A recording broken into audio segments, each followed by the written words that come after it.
All right, let's go see why I got banned from Australia, and I'll show you the email as much as I possibly can. Glad to be back. Glad to see everybody, and long live love speech. Let's go see. All right. Here's Sky News Australia. Now, Home Affairs Minister Tony Burke has serious questions to answer tonight after American streamer known as SNEAKO, a man recorded praising Hitler, pushing anti-Semitic bio and being banned from major social media platforms, was given a visa to enter Australia. This is the same government that has blocked Israeli figures like... Can she talk a little bit faster? It's like, it's brutal. It's just, is this slow? Have I trained by, am I streaming too much or something? Or is she speaking in like 0.5? Simcha Rothman, Hillel Fuld and Ayelet Shaked from coming here. Yet somehow, thanks for the 5 subs. This extremist man, along with others, has made it through the visa vetting system and is now travelling the country. And it gets worse. One of the first people SNEAKO met with here was Ahmed Harachi. No! Why they let SNEAKO into Australia? No! SNEAKO! No! Why SNEAKO? No! The Muslim undertaker. He's the father of a convicted ISIS Buran Harachi. Buran is currently serving 34 years in Goulburn Supermax for offences including a horrific racial attack on a white Australian ex-soldier in prison. He carved the ISIS slogan, eye for eye, or E for E, meaning eye for eye, into his victim's forehead with a razor after waterboarding him with hot water and breaking his sternum. The images are online and they're horrific. Now, to be clear, there's no... Yeah, look, Sky News, you know what images are horrific? The genocide we saw in Gaza. Not to bring everything to this, but it's if I'm going to hear one more Zio shill talk about horrific images, like, it's just so repetitive, the same script over and over again. Let's break it down. Do they really think that I'm a terrorist? No. They're against the fact that I criticize Israel. Candace Owens was also banned from Australia. They need to find a reason to make people, but nobody believes it. I didn't know this stuff about him. I met him because he was at a janazah prayer. The first thing I did when I touched down, they said, hey, go to a funeral. You can learn about the cleaning process, and there's this guy, Muslim undertaker. I said, okay, great. I don't even know if this is true. First time hearing about it was on the news. Wallahi. But all this, dude, like, the images are horrific of this while they push the propaganda that's allowing genocide to still occur. What is it now that they're in stage 5 of the famine in Gaza, and they're going to talk about horrific images? We saw this happen. We are seeing it happen in 4K. Keep your moral high ground. Keep that. Thanks for the 20. Did you think Australian soda? Did you drink Australian soda? It's disgusting. The food sucks too. No, I didn't have any Australian soda or food. Suggestion of any wrongdoing by his father, Ahmed, for actions that from his son, with whom he says he lost contact a long time ago. But when someone with SNEAKO's history lands in Australia... You know why they're trying to throw everything at the wall? You see the tactics? You guys see it in 4... Am I the only one, or is it really obvious? He denies ever condemning Hitler, but he's also with jihad. When have you ever heard of a Muslim... Does that even make sense? Those are the opposite sides of the spectrum, right? They're going to say like Muslim, Marxist, far leftist, right? And then say authoritarian, Hitler, fascist. Which one is it? Australians are entitled to ask who he's meeting, what he's doing here, and why Tony Burke's department let him in at all. Who's Tony Burke? Now, my understanding is that Tony Burke's office is reviewing the decision, but no outcome yet. Well, joining me now to discuss is Liberal Senator Dave Sharma. Dave, great to see you. Thank you for being here. Who the f is that guy? Now, the hypocrisy compared to... Oh, bro. Yeah. I didn't see this yet. I didn't see this yet. Are you kidding me? Are you kidding me? Do you think this is helping you? Like, okay, look, you're really upset about anti-Semitism. Do you think this guy, this is the biggest nose I've ever seen? It's the size of his head. It looks photoshopped on. You see the bridge that's behind this guy? Why does the bridge match the arc of his nose? Why is his nose perpendicular to the bridge? The mainstream Israelis who've been cancelled is quite staggering. It's staggering. I mean, Tony Burke and his department and his office seem to vet every former Israeli member of parliament or prominent Israeli public figure that comes here, and they've got an opinion on them, and they take an active decision whether to issue them a visa or not. Now, I have no difficulty in scrutinising the conduct of people coming to Australia and making sure they're not stirring up social division, but that needs to be applied equally. Stirring up social division? All I did was exist. I buried a body. I went to a funeral. I met with some friends. I took some meetings. I just was there.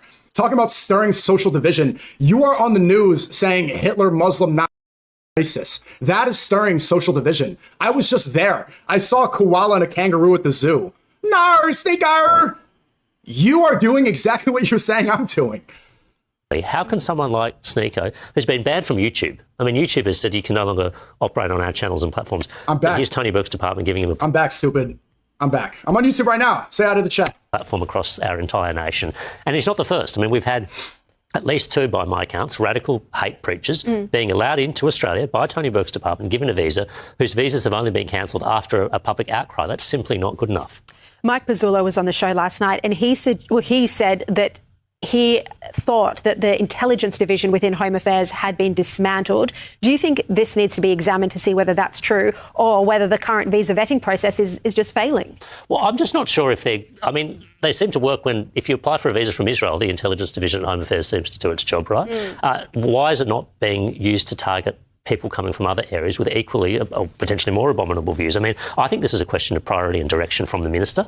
He's got a vast department. The Home Affairs department is vast. So what it seems like is they just have political disagreements with Tony Burke or whatever. This is probably divisive politics. Like, he's on the left, he's on the right, and they're trying to find a way to get digs at Tony Burke. They're using me as a pawn to try to slander their political opposition. It seems to be able to do its job properly in some situations. Why is it continuing to drop the ball? Also, look how crazy it's getting. Anyone's saying like, oh, you got banned. Look, they're comparing me to literal IDF, saying Israelis fighting in the IDF can't come into Australia. I haven't served. I haven't killed anybody. I've never committed a crime. Why am I even put in the same category as literal, as actual murderers? Isn't that insane? I'm a controversial streamer to Australian news is within the same category as actual terror. Thanks for the 20. Jewish emergency distractor. Appreciate it. In these sorts of scenarios. Although when you say do its job properly, I mean, you could argue that they're the wrong decisions. Oh, yeah, I mean, I would disagree with them, but Yes. they seem to be able to scrutinise people before they come to Australia when it suits them. But when these sorts of people come in, they only fess up after a public outcry begins, and they only review the facts of the case and the circumstances after people, like your show, like other journalists, raise concerns and say, why has this been allowed to happen? And maybe You're right. I saw someone in the chat said boomers will believe this. Yeah. Their target demographic is boomers. The majority voting bloc in America, and probably Australia, if they're using the same rhetoric, is the boomers. The boomers that just won't leave us, like, they just won't go away. This is who votes in the majority of our politicians in the West. They don't have the youth. This is the white pill. This is where we can be optimistic. Are we fighting a losing battle right now? Absolutely. But the future is bright because Gen Z is aware. Everybody's watching this right now. This is ridiculous to everybody who's seen this. The tactics are clear. The narrative is there. Everybody sees the hypocrisy and the double standard. This will not work on Gen Z. It won't work on the Zoomers. The boomers, as long as they're here, they might like it. Sneaker. As soon as they die out, and then we take over the majority voting bloc, and then we are the majority demographic, this won't work anymore. You can be optimistic about that. Thanks for the 50. I said, I noticed that no, the Jews are responsible for all the mess, but side anyway with them because they would rather see Muslims suffer. Everything is getting more expensive and they blame the victim. And side with the perpetrators, losers. Thank you, yeah. maybe that's why they're not cancelling it, because at the moment, it's only Sky News reporting this. No one else. Oh, no, it's only Sky News. It's hidden information. What are the comments? Burke is such an arrogant hypocrite and believes he's above everyone else. This government is disgusting. Treacherous government must be thrown out. Public servants are lefties. Yeah. The government needs to be held accountable for their actions. Yeah. Everybody, look at the YouTube comments. Everybody's aware. No other media outlets reporting this. Maybe Tony Burke's office just think they can get away with it. I don't know. It seems to be that the only thing that gets action out of his office on these issues is sustained media pressure. Yeah. I want to turn to the rate rise today. You heard what Michelle Bullock had to say. Do you think there is concern that the government's So it seems like that's the whole segment. Seems like that's it. Oh, and then look at this. Look at the next news story. Terror drills run at Jewish schools. Okay. Okay. Australia, like, is there? There's just it's so obvious. And look at the article they posted. Home Affairs Minister Tony Burke has urged to pick up the ball, allowing a controversial streamer who praises Hitler into Australia after barring Israel's Knesset members and media personalities. So you can probably it's just clear who's applying pressure and what this is all about.